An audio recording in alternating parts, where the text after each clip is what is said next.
ಮಲ್ಲಿಗೆ ಮಂಟಪವ ನನ್ನ ಮನಸ್ಸಲ್ಲಿ ಕಟ್ಟಿಸುವೆ, ಅಂದದ ಸಿರಿದೇವಿಯ ಅಲ್ಲಿ ಬಚ್ಚಿಟ್ಟು ಪೂಜಿಸುವೆ. ಭೂಯ ಹಸಿರಿನಲ್ತೆ ಈ ಪಾದದಡಿಗೆ ಇರುವೆ, ಮಳೆಯ ಮೋಡದಂತೆ ಆ ಸುಡುವ ಬಿಸಿಲ ತಡೆವೆ. ಬಾಣ ತುಂಬ ನಾ ಬರುವೆ, ಹಸ್ತಕ್ಕೆ ರೇಖೆಯ ಹಾಗಿರುವೆ.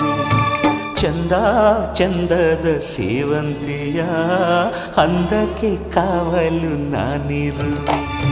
ಸೇವಂತಿಯೇ ಸೇವಂತಿಯೇ ನನ್ನ ಸೆಲೆಯಲ್ಲಿ ಗಮಂತಿಯೇ.